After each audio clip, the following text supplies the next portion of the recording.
it's Malibu. Welcome back to my channel. Oh god, the neighbours' dogs are popping off. Not right now, hunty. I'm back. I'm feeling much better. I still feel like I can't fully hear in that ear actually, but no more pain, no more antibiotics. All of that's done with, so I'm feeling much better and I'm back. Am I giving sexy? Sex appeal. Ooh. Feeling sexy and confident is not always easy as a trans woman. So I want to talk about what that journey has been like for me and how I've dealt with finding that confidence over the years and how I've coped with not necessarily feeling sexy and confident. I think for me, feeling sexy and all that kind of thing is very much linked to how you look and your appearance and like how pretty you feel. But actually, I think sexiness comes from confidence. It's not necessarily about how pretty you are. And it's not necessarily about validation from others, although that definitely helps. It's really how you feel about yourself. And for me, that's been the thing that I've struggled with, probably more than the way that I think other people perceive me. It's the way that I perceive me that holds me back. I don't really have anything to compare it to as far as like before transitioning, because I did transition as a child, and my first experience of feeling sexy, have that vulnerability with other people as well, I guess didn't really happen until, gosh, I don't know, maybe when I was 18. I lost my virginity long before that, but I don't know, it's like, I don't necessarily think having sex makes you feel sexy. It's really about that confidence and the empowerment of it, I guess. It's definitely something that I really struggled with,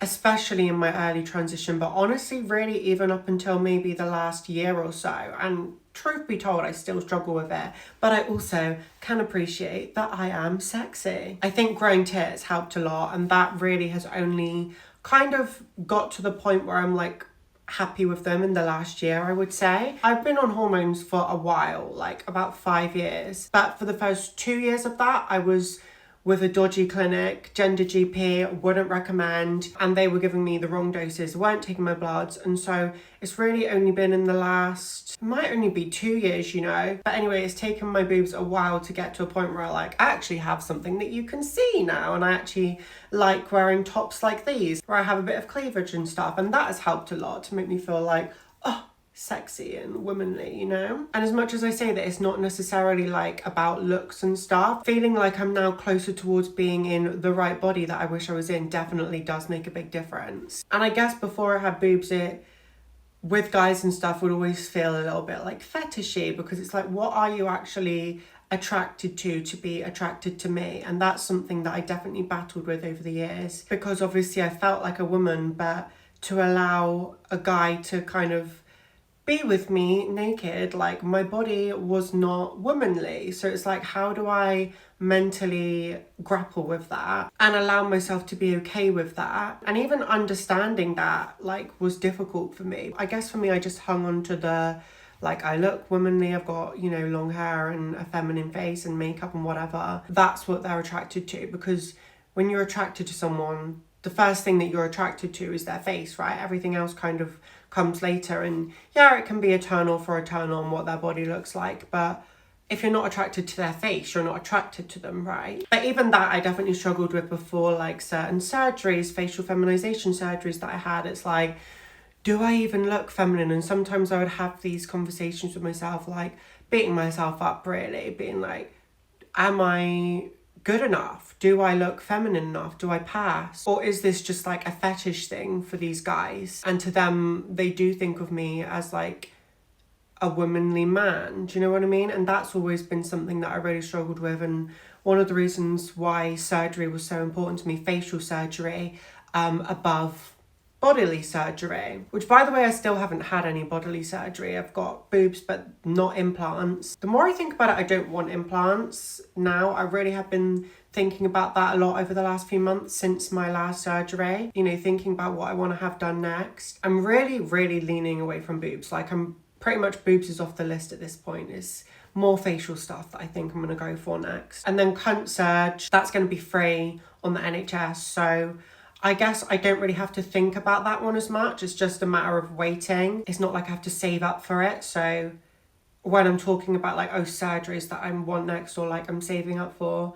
that's never on the list because it's just in a different category because I don't have to pay for it. So I don't think of it in the same kind of sense, if you know what I mean. Like, I don't have to work up towards it. It's just, it's going to happen when it happens. I don't know when that's going to be, but I kind of have no control over it. So yeah. Anyway, going off topic a little bit, but it's obviously something that comes into it massively, like feeling sexy and confident has definitely come a long way with the different cosmetic procedures and surgeries that I've had. I'd be lying if I didn't acknowledge that. However, I do think that ultimately it's a confidence thing. And I say that because I 100% think that even if you don't have any surgeries, you can have that confidence. Certain people can, certain people can't. I think I was one of the people that lent more towards can't. Having said that, even before I had anything done, I was a massive slut. I did kind of allow myself to feel sexy and vulnerable in those moments. Even if afterwards I would look at myself and be like, you're disgusting. And I definitely did have those moments too. There's so much that like has an impact on how we view ourselves as well. Comparing ourselves to other trans women, comparing ourselves to cis women. That is something that I've always done. In fact, I would say I compare myself more to cis women than trans women, which is probably really unhealthy actually. Because I'm never going to look like a cis woman. Well, I might look like a cis woman eventually. Some might even say I look like a cis woman now. I mean, sometimes I feel like I look more like a cis woman than others, and that's fine. I am very proud to be trans. I you know, there's no part of me that is like ever gonna hide the fact that I'm trans. Even if I do fully and totally pass, I'm always going to be very open about the fact that I'm trans. It's definitely not something to be ashamed of. I guess I just felt shame in the way that like I physically looked, like I wasn't good enough at times. It's weird because actually when I was young, like a teenager, because I did first start to transition at 14, and that was kind of a long process at first. It really didn't actualize for a couple of years, I would say, before I was like fully dressing as a woman or as a girl. I was probably about 16 at that point. Like I say, it was a gradual process where I was discovering and figuring things out between sort of 14 and 16. So I always say my transition started at 14, but in other ways it didn't like properly start until I was 16, if that makes sense. Either way, I was a child, and yeah, my bone structures and everything hadn't fully developed, and so people used to say that I passed very well when I was a kid, but I think thinking back to it, like most fucking teenage boys would pass as cis women if they tried to. Do you know what I mean? Like when you're a kid, you don't have all that testosterone and you don't develop fully until you're a bit older. And I wish that I'd thought about that more as a kid. I wish I'd been better informed. I wish maybe people had kind of explained that to me. I think I knew it to an extent, but because people had always said to me like, oh, you passed so well, I just always assumed that, oh, I've got good genes, I'm not gonna look manly, like whatever. And then when I got into my early 20s, I was like, shit, I look really fucking manly, and I started to get really depressed about it. I was dealing with a lot of mental health issues in my very early 20s, sort of like 20 to 23 I was off the rails, and it was really all due to the fact that I wasn't mentally okay because I just didn't feel good enough in my transition. But obviously since then, having surgeries and stuff like that, it has allowed me to get that confidence back and feel a little bit sexy again. But it's hard and it's a journey. It's not something that has just come naturally to me. I haven't always had that, and I've always wanted to be the kind of person who's out there on camera and doing that kind of thing. But for many years, I didn't feel like I even had enough confidence to do that. So the fact that I'm here talking to you on camera shows the amount of change that really has happened in my life. I don't feel perfect by any means. Like I said, there's loads of other surgeries that I want, but confidence doesn't have to equal perfection. That is definitely something that I've learned over the years. Even though there might still be little tweaks that I want to do, I can still feel sexy in the moment. I can enjoy myself. I want to enjoy my youth, you know. I'm 31, I'm in my 30s. I feel like my 20s was a mess because of all these things. I was partying, but it was unhealthy. It was chaotic. Depressed partying, I guess, is probably a good term for it. Whereas now when I party, it's like happy partying. I'm partying because I actually want to have fun. Like, I'm just enjoying life. Whereas back then it was like, I wanted to just drown out my sorrows and be completely blackout drunk all the time to really avoid the reality of my situation. So yeah, I'm gonna embrace my 30s, I'm gonna enjoy it, and I'm gonna have as much fun as possible and feel as sexy as possible, darling. Like, I don't think I even need a boob job now. I love my boobs. They give me confidence, they make me feel empowered, they make me feel more womanly, and that's what it's about, isn't it? It's not about becoming a fucking Barbie doll. I know my name is Malibu Barbie Delish, but I'm a real Barbie, okay, guys? I'm not a fake Barbie. I'm Malibu, real Barbie Delish. No, seriously though, like on the flip side of it, you can take these things too far and just, you see some trans women, and not just trans women, cis women do it too, who just take the plastic surgery too far, and it's like, whoa, like you were pretty before, you don't need to do all that. And I don't want to end up like that. I don't want to just become a plastic Barbie.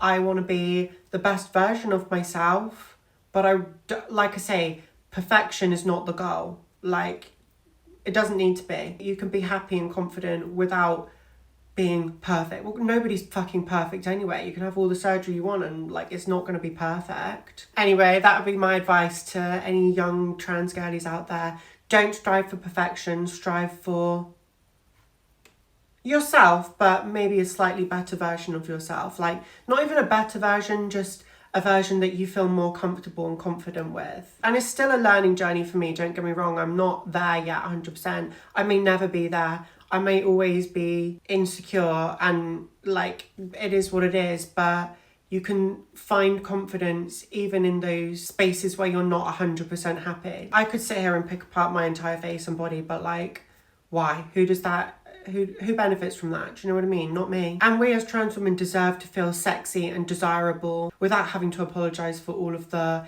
imperfections and insecurities. Like, it's just who we are, take it or leave it. And I know it's not always easy to feel that way and have that confidence, but girl, we gotta try, don't we? And that is about it, I suppose. Hopefully there's some good takeaways from that. Or if not, at least maybe getting to know me a little bit and my story a little bit more. And any trans girlies out there, let me know your stories, how you find confidence in yourself as a trans woman, or anything else that you want to let me know. I always read all my comments. So yeah. Okay guys, thank you for watching. I'll be back very, very soon. Until then, bye bye.